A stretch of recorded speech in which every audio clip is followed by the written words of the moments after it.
Hey, hoi. Welkom bij Credo at Home. Ik ben echt super blij dat je weer kijkt.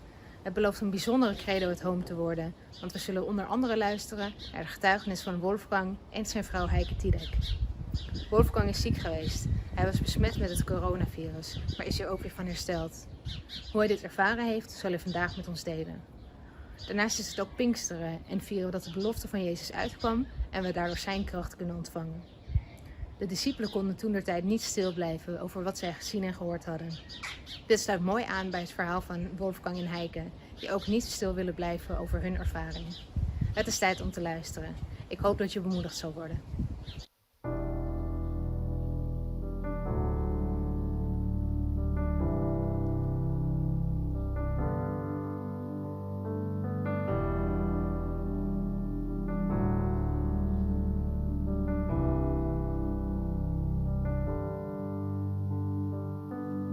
There's no shadow you won't light up, mountain you won't climb up, coming after me. There's no wall you won't kick down, lie you won't tear down, coming after me.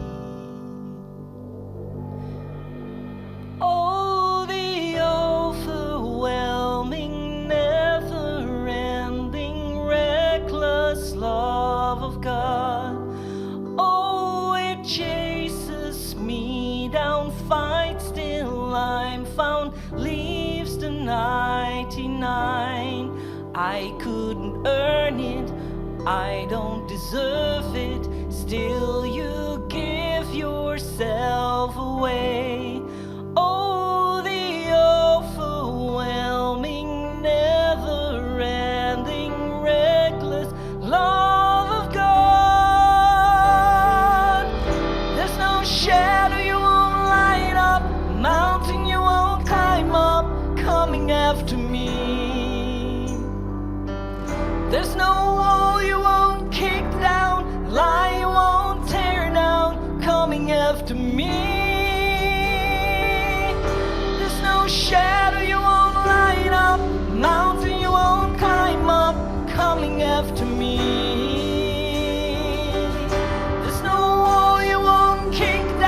Lie you won't tear down, coming after me. There's no shadow you won't light up, mountain you won't climb up, coming after me. There's no wall you won't kick down, lie you won't tear down, coming after me.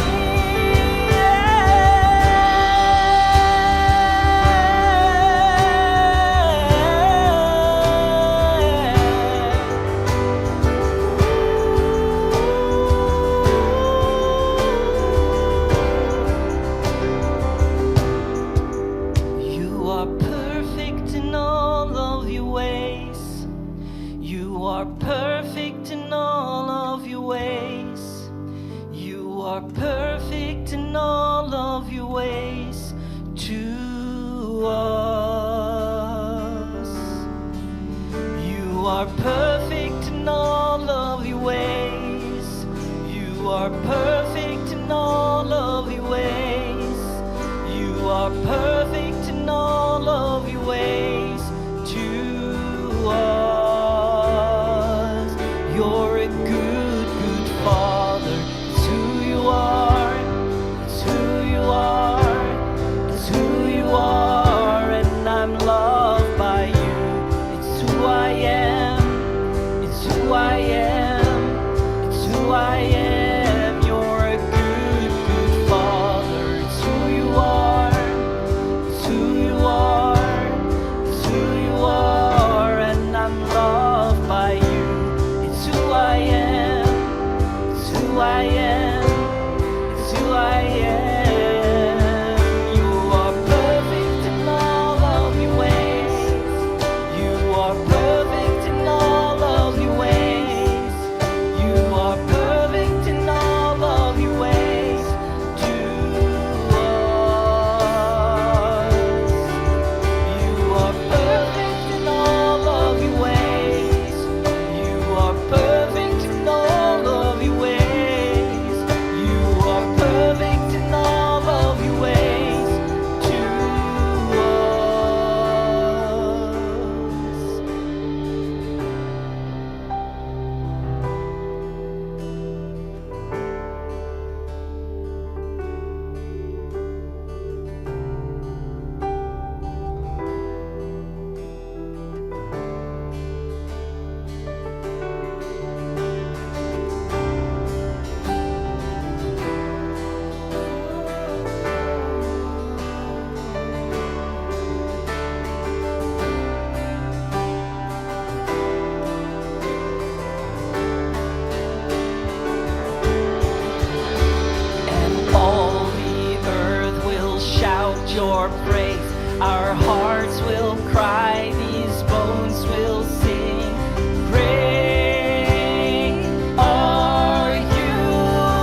give life, you are love.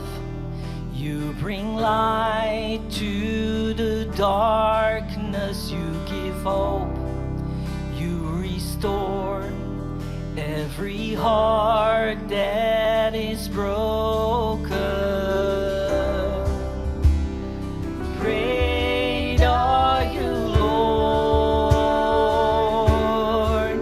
It's your breath in our lungs, so we pour out our praise. We pour out our praise. It's your breath in our lungs, so we pour out our praise to you only. It's your breath in our lungs, so we pour out our praise. We pour out our praise. It's your breath in our lungs, so we pour out our praise to you only. All the earth will shout your praise. Our hearts will cry, these bones will sing. Great are you, Lord. All the earth will shout your praise. Our hearts will cry, these bones will sing. Great are you, Lord. Sing to the Lord, oh my soul. Let the heavens shout for joy. Great is our God. Great is our God. Sing to the Lord, oh my soul. Let the heavens shout for joy. Great is our God. Great is our God. And all the earth will shout your praise. Our hearts will cry, these bones will sing.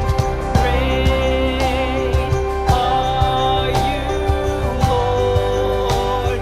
All the earth will shout your praise. Our hearts will cry, these bones will sing. Great are you, Lord. It's your breath in our lungs, so we pour out our praise. We pour out our praise. It's your breath in our lungs, so we pour out our praise to you only. It's your breath in our lungs, so we pour out our praise.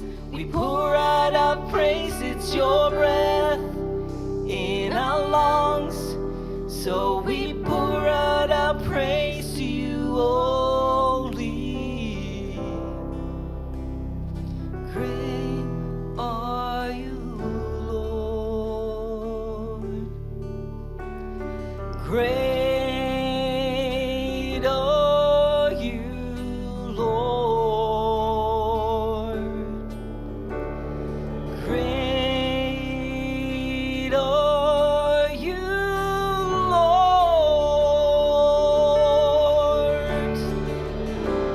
Hallelujah. Great are you, Lord.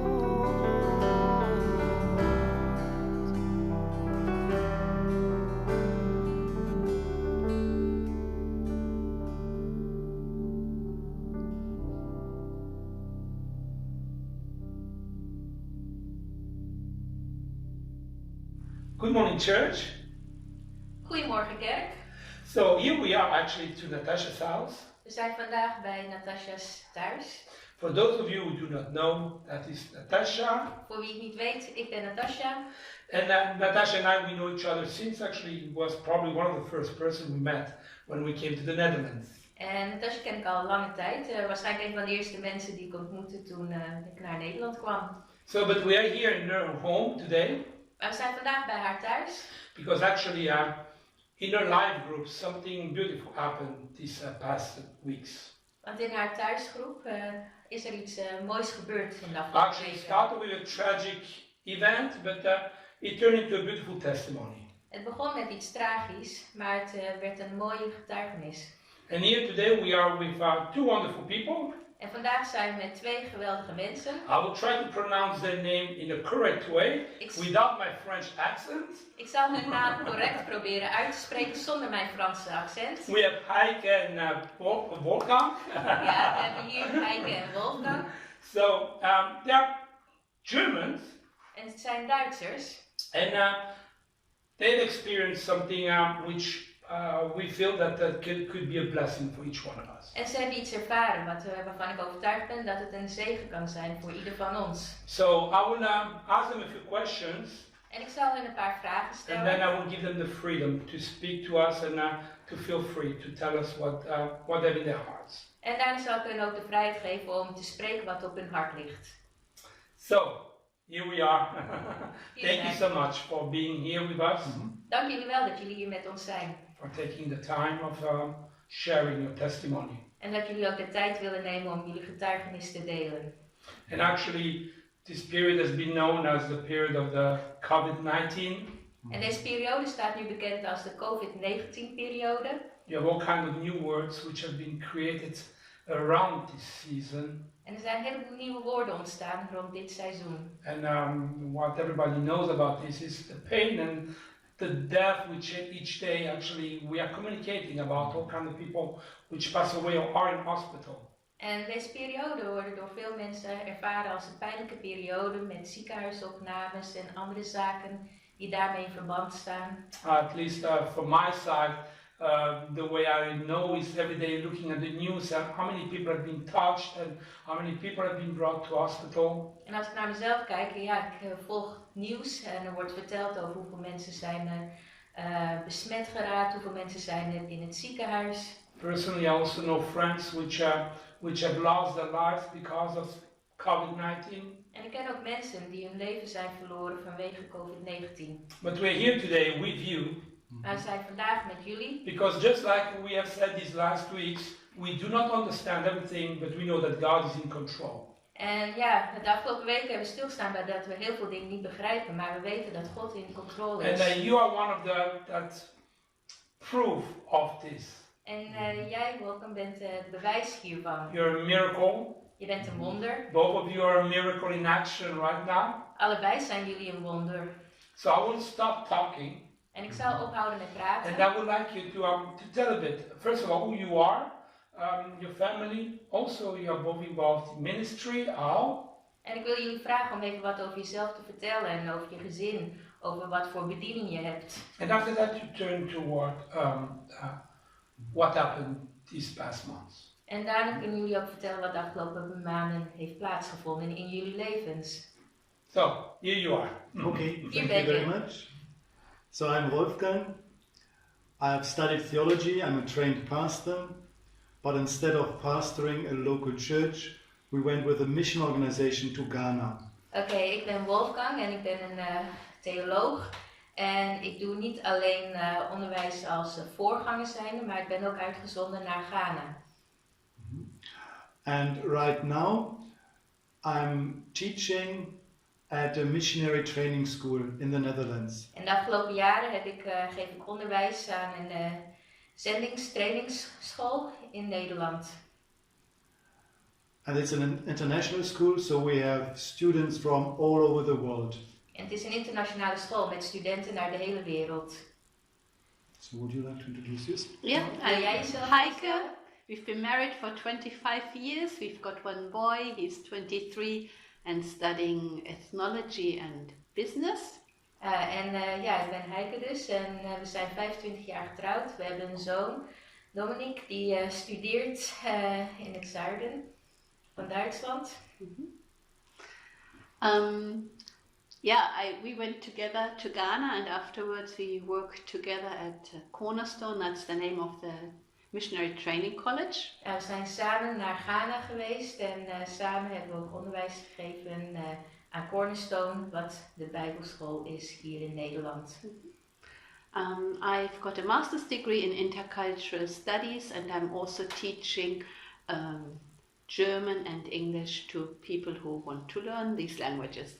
En ik heb een master in interculturele studie. En ik geef ook onderwijs in Engels en Duits voor mensen die deze talen willen leren. So thank you so much for sharing who you are. Bedankt voor het delen van wie jullie zijn. Now maybe you can tell us a bit what has happened to you and the reason why we are here today. Yeah. En misschien kan je even wat vertellen over wat er in jouw leven is gebeurd en waarom we vandaag bij elkaar zitten. At the beginning of March this year, it became more prominent on the news that there is a new virus coming also to Europe. In het begin van maart werd het duidelijk via het nieuws dat er een nieuwe virus richting Europa kwam. So at our college we started to thinking about it, how we can prevent this virus coming into our community. En op school waren we aan het nadenken over hoe we hiermee moesten omgaan als het virus in onze gemeenschap ook terecht zou komen. And I still know on 11th of March, a Thursday, I had temperature and I was coughing. En ik weet nog steeds op 11 maart, toen kwam er bij mij een temperatuurverhoging, ik kreeg koorts en ik begon te hoesten. And in order also to protect our college, I went immediately for a checkup to the hospital in Credo. En om eigenlijk onze gemeenschap te beschermen ben ik gelijk naar het ziekenhuis in Kleef geweest om daar controle te krijgen. So I was tested, it was not an ordinary influenza. En ik werd getest en het bleek niet een gewone griep te zijn. And I had to go immediately into quarantine. En ik moest onmiddellijk in quarantaine gaan. It took then 5 days till next Tuesday till the district health services phoned me and said, you are corona positive. En het duurde 5 dagen voordat ik een bericht kreeg van hey, je bent getest op corona en het is positief. And then I stayed at home for another 5 days. En toen bleef ik thuis voor nog een aanvullende 5 dagen. My temperature slightly increased every day a little bit. En elke dag nam mijn temperatuur toe. And also my coughing continued. En ik bleef doorgaan met hoesten. Towards the end of the week, my breathing became faster and more shallow. En aan het einde van de week bleek dat het ademhalen steeds sneller ging. En dat ik ook minder diep adem kon halen. And when a lady doctor, a friend, heard me on the phone speaking that condition, she told me I would send you immediately into hospital. En toen een vriendin van ons, een arts, mij hoorde aan de telefoon, zei ze van nou als ik dit zo hoor, jij moet onmiddellijk naar het ziekenhuis toe. So I called the ambulance and was taken into hospital. En ambulance werd opgeroepen en ik werd naar het ziekenhuis gebracht. I was x-rayed. Ik kreeg een röntgenfoto. I don't know what the doctors discussed about it, but next day the lady doctor on duty came to me. En ik weet niet wat ze allemaal hebben besproken, maar de volgende dag kwam er een arts naar me toe. And she told me it would be better for you if we could put you into an artificial coma with lung ventilation. En ze zei van nou het zou beter voor je zijn als wij jou in een kunstmatige coma kunnen brengen om kunstmatige beademing eigenlijk op gang te brengen. Because as long as your body is not that much weakened, the prospect of healing by this measure is greater. Als we jou kunstmatig beademen, dan is de kans op genezing veel groter. That was the experience, she told me, from the cases in China and Italy. En dat waren de ervaringen van situaties in China en ook in Italië. Now, to be put into an artificial coma came a little bit as a surprise to me. En dat ik in een kunstmatige coma zou worden gebracht, kwam als een verrassing voor mij. How was your reaction when you heard that? Wat was jouw reactie toen je dat hoorde? Maybe a little bit shocked, because I knew some people would wake up out of an artificial coma and some would not wake up and would die. Ik was geschokt, want ik wist dat sommige mensen niet wakker worden uit de kunstmatige coma en anderen komen er wel uit. And so I told the doctor, I would like to talk about this with my wife first. En ik zei tegen de arts van, nou, ik wil dit eerst even met mijn vrouw gaan bespreken. And she said, yes, take all the time you need to make a decision. En ze zei, doe dat. Neem alle tijd die je nodig hebt om dit te kunnen besluiten. So then she left the room and I was able to do a few phone calls. En ze verliet de ruimte en ik heb toen een paar telefoontjes gepleegd. So first I phoned Heike, my wife, Dus ik heb eerst Heike, mijn vrouw, gebeld. and explained what the doctor had told me. En ik legde uit wat de dokter mij had verteld. And also that it seemed to me there was no real alternative anymore. En ik zei van ja, volgens mij is er ook geen eens een alternatief mogelijk. Because my condition grew worse and there was no improvement. Want mijn conditie verergerde en ja, er kon verder niks meer. So then I was willing to go into that artificial coma and Heike agreed to it. En ik zei van ja, ik ben bereid om dat te gaan doen, in een kunstmatige coma te komen. En Heike ging daarmee akkoord. During that phone call, she gave me one verse from Psalm 118. En tijdens dat telefoongesprek gaf ze mij een vers mee uit Psalm 118. In verse 17, the one who prays the psalm says, En in vers 17 bidt degene die deze psalm heeft geschreven: I shall not die, but I shall live, ik zal niet sterven, maar ik zal leven. and proclaim the deeds of the Lord. En ik zal proclameren de daden van de Heer. That was a verse that was very important for Heike and that she could hold on to. En het was ook een belangrijke vers voor Heike, die zij kon vastgrijpen.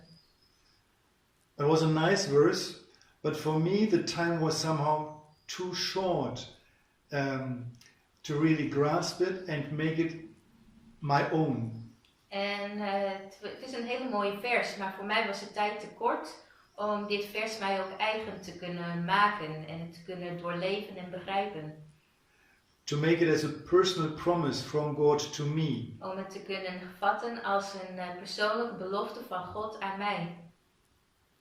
But it was good to hear it. Maar het was heel goed om het te horen. After that, I also phoned our son. En daarna heb ik nog onze zoon gebeld. I explained to him my situation. En ik legde hem mijn situatie uit. And because So your son is 21 years old? 23. 23. Je zoon is 21 jaar oud, nee, hij is 23. So I can imagine also for him a big shock. Dus ik kan me voorstellen dat het ook een grote schok voor hem was. He didn't express it at the phone, but later Heike and he phoned and talked about the situation with each other. Ja, hij heeft het toen aan de telefoon niet laten blijken, maar later hebben hij en Heike ook met elkaar gesproken erover. But because of the thought I might not survive this coma, I said goodbye to him as well. Maar vanwege de gedachte dat ik deze coma misschien niet zou overleven, heb ik ook afscheid van hem genomen. So, you see, when I think of the situation, put myself into it again, it's a really emotional situation, and can wasn't imagine easy. that, yeah. Ja, zoals je ziet, als ik aan dat moment terugdenk, dan is het gewoon weer heel emotioneel en ervaar ik het weer. And then I also phoned my brother, Daarna heb ik mijn broer gebeld. informed him, and also asked him the next day to inform my 93-old father. En daarna heb ik mijn broer gebeld, heb hem erover geïnformeerd en hem gevraagd om het aan mijn 93-jarige vader te vertellen, de volgende dag. Because he doesn't hear so well anymore, so I couldn't phone him myself. And yeah, for him it would also be a shock. En ja, hij is slechthorend, dus aan de telefoon kon ik hem dat niet goed duidelijk maken. En ook voor hem zou het een schok zijn.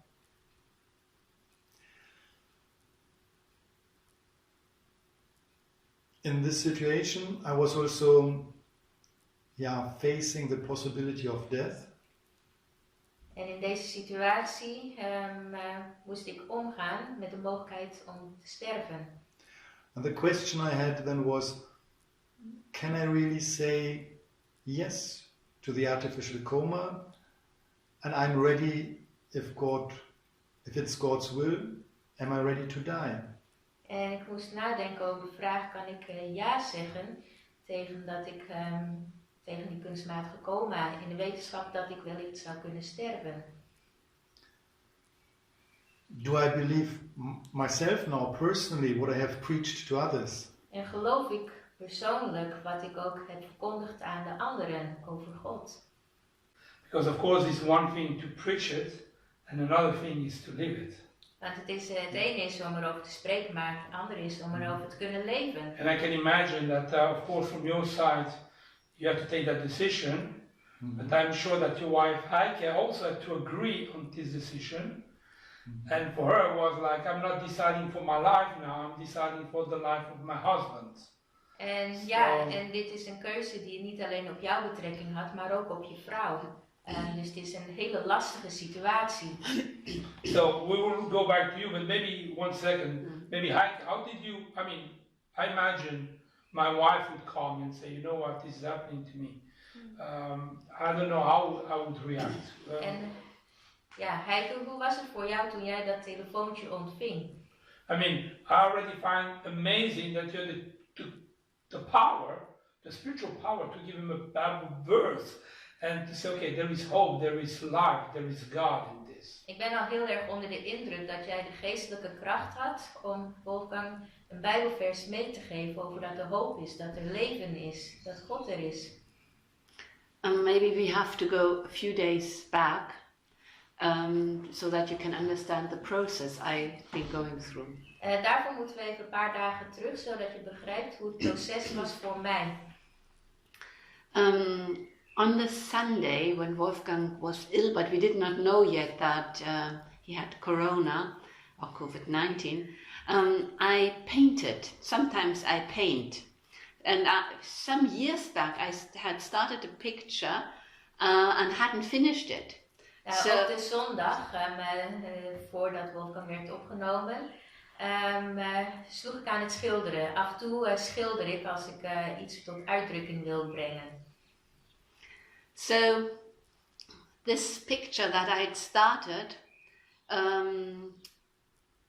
shows the opening of a cave. En het schilderij waar ik aan begon toont de opening van een grot. And you can see the sun rising through this opening of the cave. En als je zo door die grot heen kijkt, door de opening, dan zie je hoe de zon opkomt. And this picture is there to remind me of a word of scripture. I normally paint to have something to remind me of scripture. En deze afbeelding die toont ook een Bijbelvers, want ik schilder vaak ook iets naar aanleiding van Bijbelversen wat ik ook wil onthouden. In the book of Numbers in the Old Testament, Moses has a conversation with God. En in Numeri kunnen we in het Oude Testament lezen over hoe Mozes een gesprek had met God. Moses is fed up with leading the people of Israel. En Mozes is het gewoon helemaal zat dat hij het volk Israël aan het leiden is. And God also says, I'm done. En God zegt ook, ik ben er helemaal klaar mee.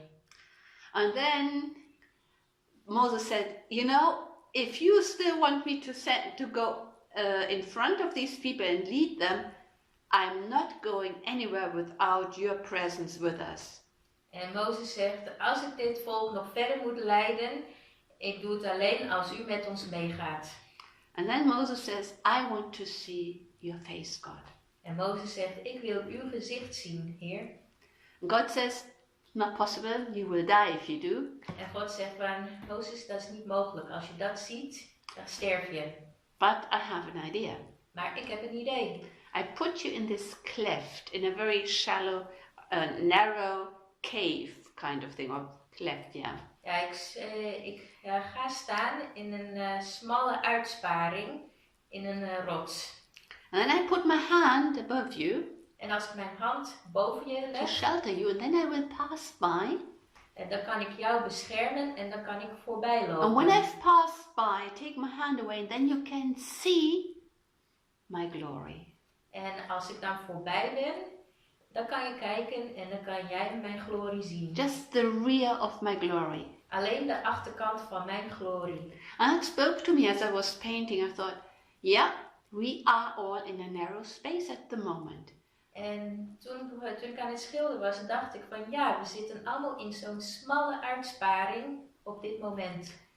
Corona, quarantine, fear, uncertainty. We are in a narrow space, in a tight spot. Dus we zijn in een coronasituatie vol angst, vol onzekerheid, in quarantaine.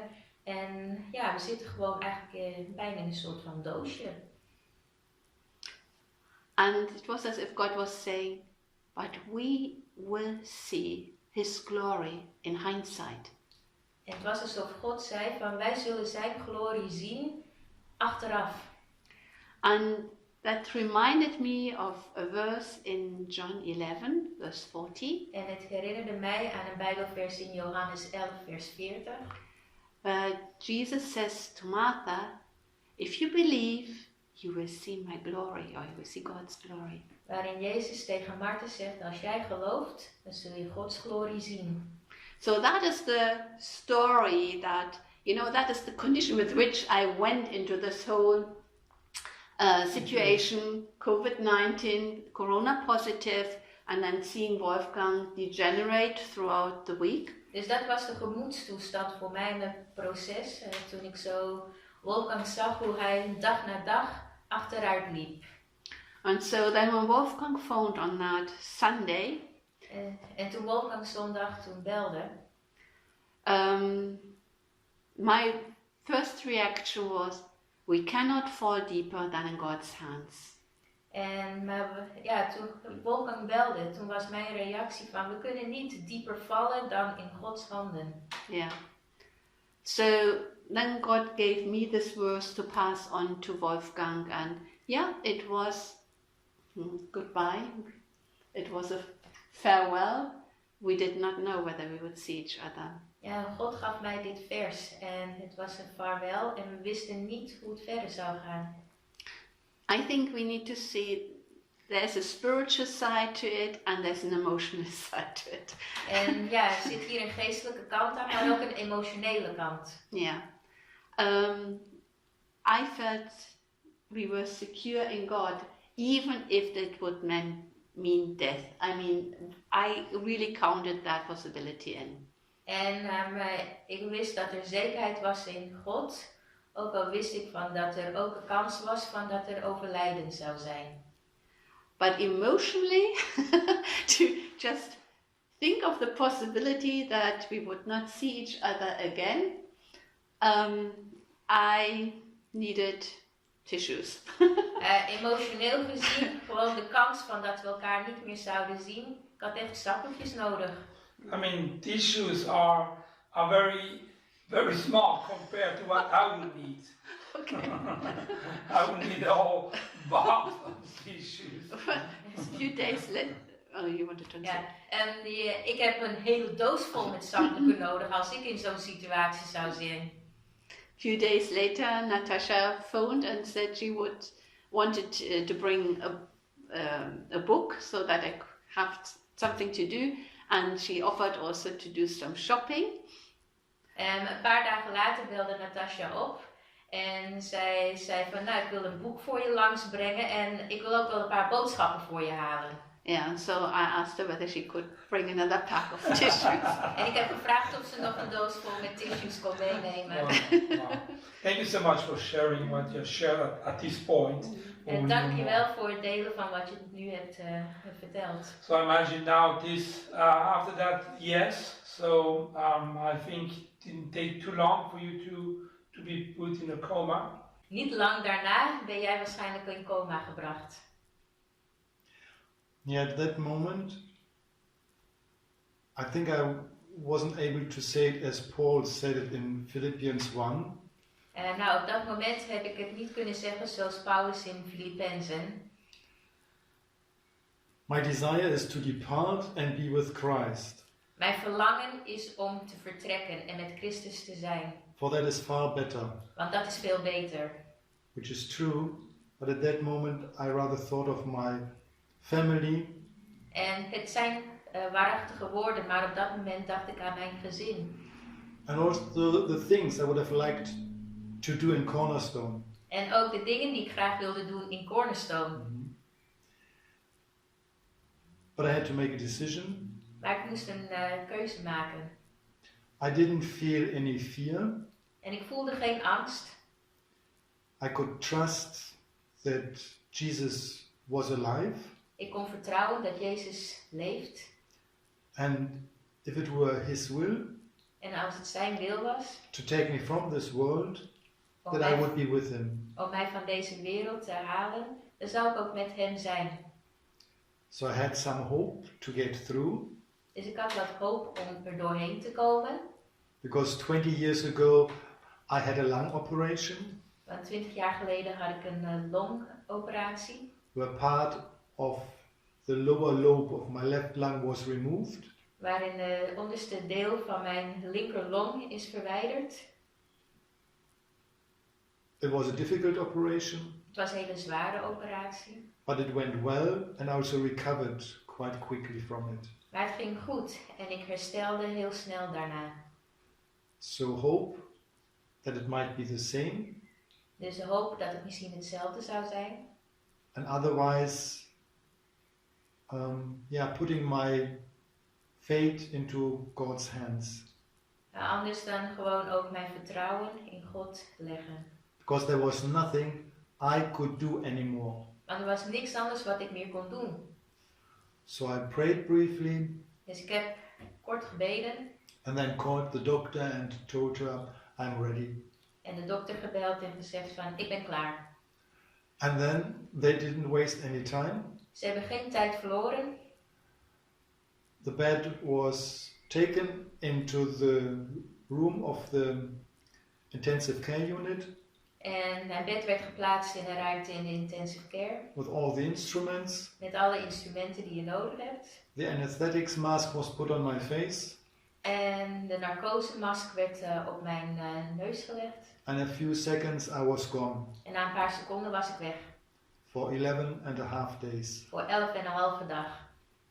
So I phoned the hospital every day, sometimes twice in the morning and in the afternoon, to get updates. En ik belde dagelijks het ziekenhuis op, soms 2 keer per dag, om de update te krijgen. And in my former life I was a nurse, so I have some medical background. En in mijn eerste beroepsleven was ik een verpleegster, dus ik heb wel een medische achtergrond. And so I could ask specific questions and send this information then into the prayer chain. En ik kon specifieke informatie opvragen en ik kon dit dan ook weer doorzetten naar mijn gebedsgroep. We experienced amazing things. En we hebben geweldige dingen ervaren. One day the news was the temperature is rising, the inflammation parameters are increasing. En één keer kreeg ik bericht van, ja, de koorts neemt toe en het wordt steeds erger. and I could sense that this was serious. En ik ervoer dat het echt ernstig was. They had changed the antibiotics. En ze hadden de antibiotica veranderd. And they told me that it normally takes 3 days until you see results. En ze zeiden, normaal gesproken zie je na 3 dagen resultaten daarvan. We now know that this was a bacterial superinfection on top of the virus. En we weten nu dat er nog een bacteriële infectie boven de virus was gekomen. The next day after prayer, the temperature was down. En de volgende dag, nadat er ook gebeden was, zijn de temperatuur omlaag. The inflammation parameters were down. En ook de ontsteking was verminderd. Which from the medical side was, you couldn't really explain it. En vanuit de medische kant gekeken was dit onverklaarbaar. And then also they told me that they had reduced the narcotics and allowed Wolfgang already to breathe with the machine. En ze vertelde ook van dat ze de narcotica de dosis daarvan wat hadden verminderd, zodat Wolfgang eigenlijk kon gaan meeademen met de machine. There were lots of hallelujahs. En er waren heel wat halleluja's. He was not through yet. Then the next weekend the kidneys and liver parameters went wild. Maar hij was er nog niet, want een week daarna ging het een en ander mis ook met zijn nieren en zijn lever. Because we know now that the virus also attacks other organs in the body. En we weten nu dat het virus ook andere organen aanvalt. So people prayed that Wolfgang's organs would be protected. En mensen hebben ook gebeden vervolgens dat Wolfgang's organen zouden worden beschermd. So when the weekend was over and the parameters improved, the doctor said, good, towards the end of the week we are aiming for Friday to get him out of the coma. En toen eenmaal daar verbetering ontstond, toen gaven de artsen aan van oké, einde van de week willen we ervoor zorgen dat hij eigenlijk weer uit die coma gaat komen. Yeah, it was really, really amazing. But it was also a fight. I feel like I prayed non-stop. Sometimes during the night I woke up and I had to pray. So I kept speaking out. Actually, in fact, I had taken the picture that I painted, put it up in the living room.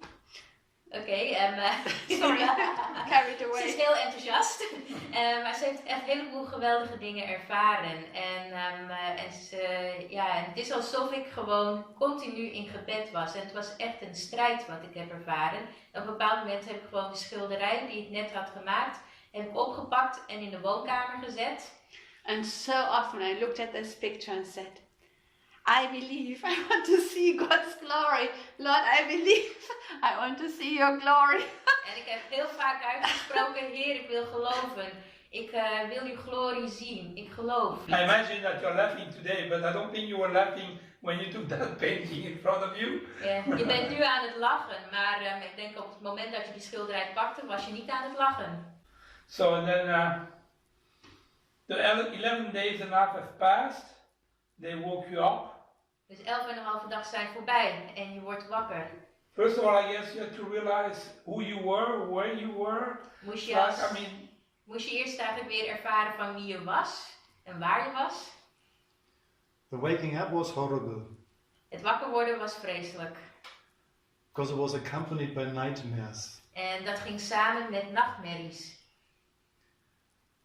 Which is due to the anesthetics. En dat kwam door de narcose.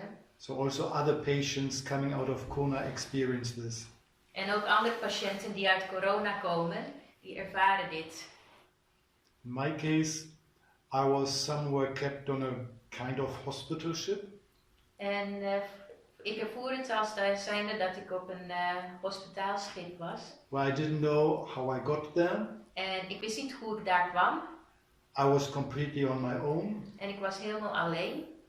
I didn't think that any relatives at home would know where I am. En ik dacht van ja, niemand van mijn familie weet waar ik ben. So I felt lost, En ik voelde mij verloren. didn't know how to get out of it. En ik wist niet hoe ik eruit moest komen. And it was really a terrible experience. Het was echt een afschuwelijke ervaring. Later I realized in my dream world, I incorporated some of the things I already noticed in my hospital room. En in mijn droomwereld heb ik eigenlijk onderbewust wat dingen ook toegevoegd vanuit mijn ziekenhuiskamer. Like nurses coming in and then leaving again. Zoals verpleegsters die binnenkwamen en weer weggingen. But then I thought I was hearing out of a loudspeaker an international radio program. En wat ik ook dacht was van dat er op een bepaald tijd was er een van de internationale omroep uit de radio. I'm already a bit older, so in former times you had shortwave radios. En ik ben wat ouder en vroeger had je korte golfradio's. And then for seamen and other people far away, they would have programs where they could send messages to their people at home. En vroeger had je dan voor de zeevarenden dat je de mogelijkheid had om berichten te sturen van familie. Or the other way around, the families would send messages to the seamen or people far away. En ook andersom. And so I thought I would understand Christian messages, so from Christians directed to me, we are praying for you, you are not forgotten. En wat ik ervoor was dat de christenen voor mij aan het bidden waren en dat ze zeiden, je bent niet alleen.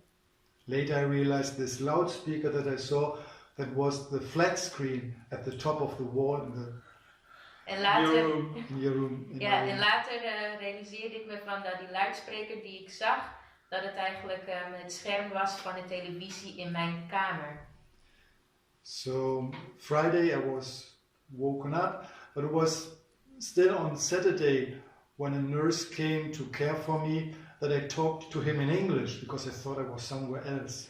En op zaterdag kwam er ook een verpleegster binnen en toen ging ik daar tegen in het Engels praten, want ik dacht dat ik ergens in het buitenland was. And I was astonished that he told me, you can speak in German to me. En hij zei toen van, je kan gewoon in het Duits spreken. And then he took time to explain to me, or first he asked me, do you know where you are? And I said, no. En hij zei van, weet je waar je bent?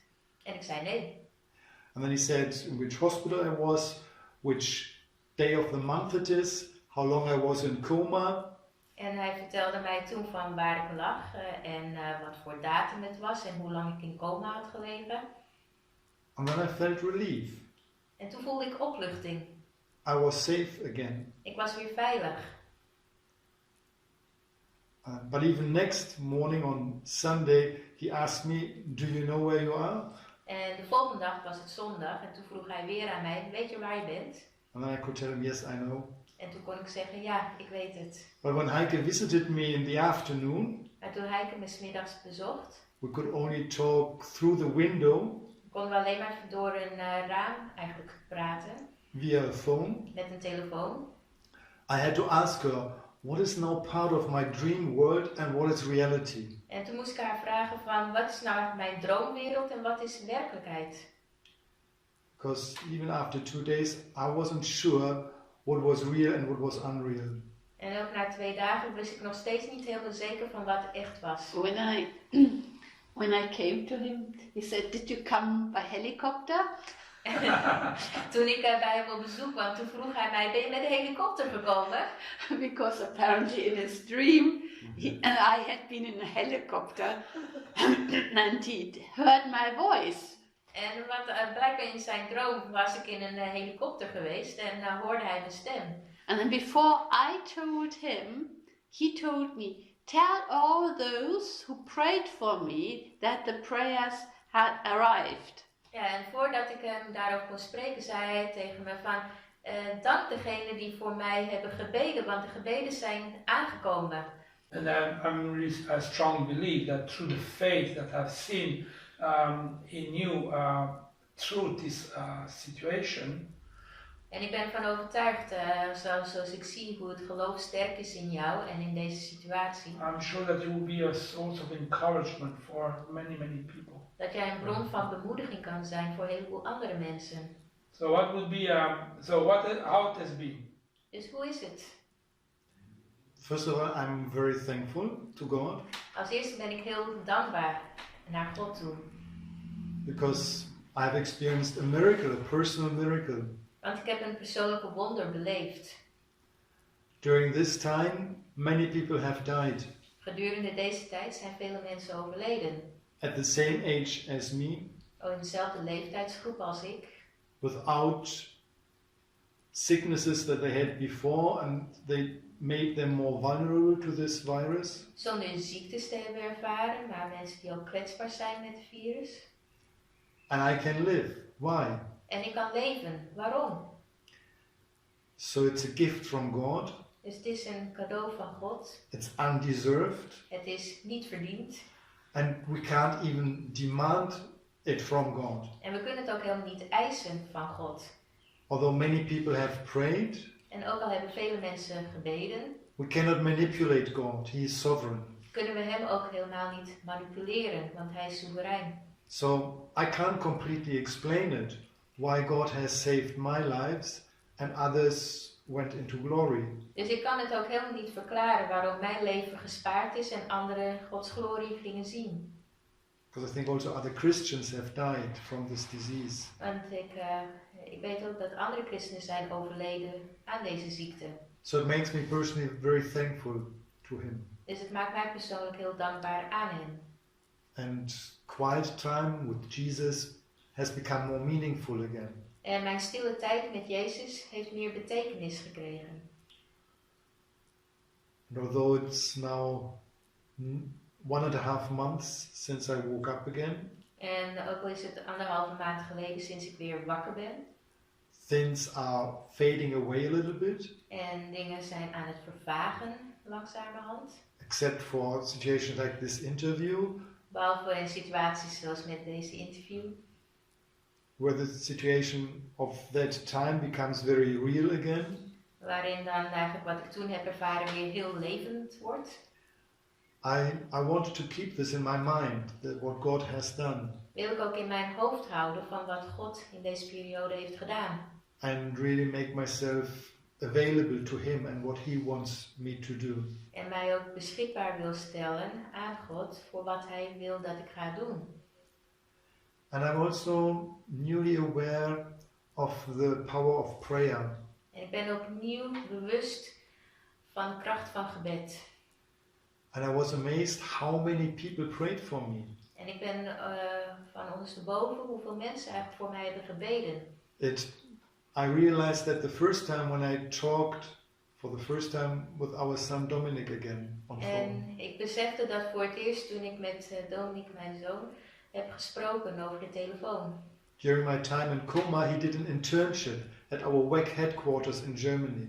En tijdens mijn periode in coma liep hij stage bij de WEC kantoor in Duitsland.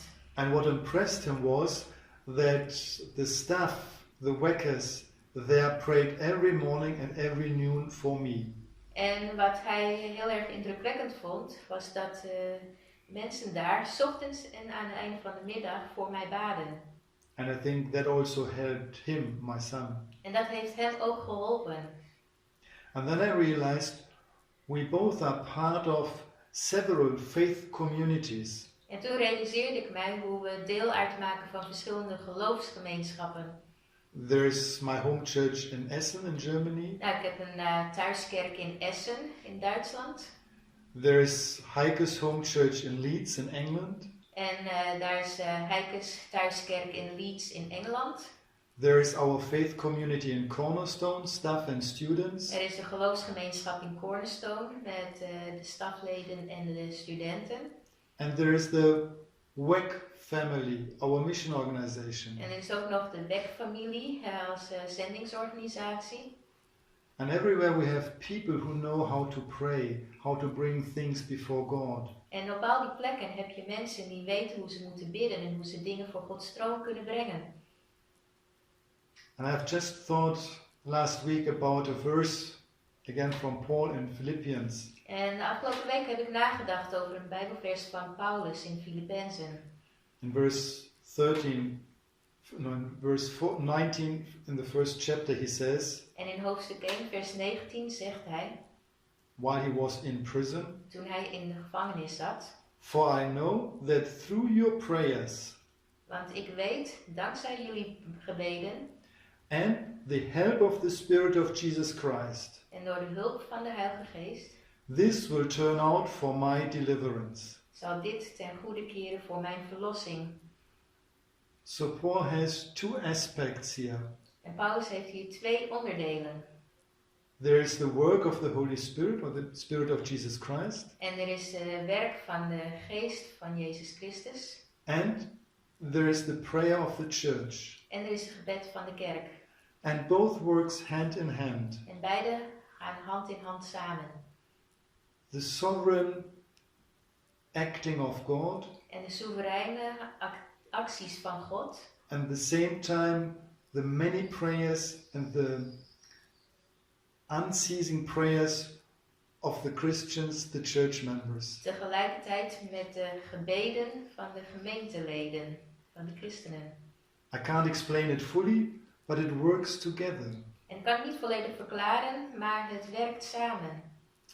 So being thankful to God, also I'm very thankful for everyone who prayed for me. En ik ben dankbaar naar God toe, maar ik ben ook dankbaar voor al die mensen die voor mij hebben gebeden.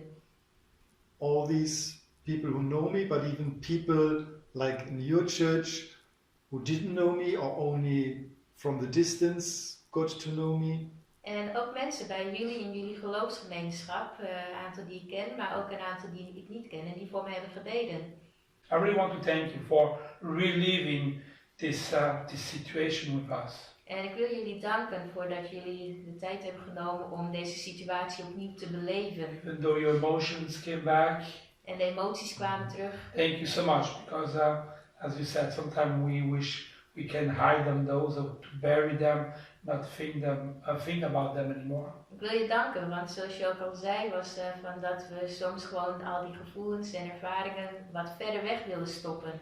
But I want to thank you that you have been open, Maar ik wil je danken dat je open bent geweest. that you shared even the deepest thing of this situation. En dat je ook echt de diepte in bent ingegaan. And I'm sure that I've received more faith by only listening to you, that each one behind the screens has received, has felt this power of faith.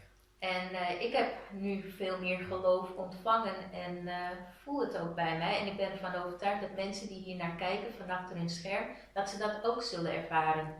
So thank you so much once again. Dus dank jullie wel voor het delen. And we are so happy that you are still able to give your testimony. En we zijn heel blij van dat je gewoon deze getuigenis kan geven. Having a living miracles. En een levende wonder bent. Thank you so much for being part of Credo Church and for supporting our ministry.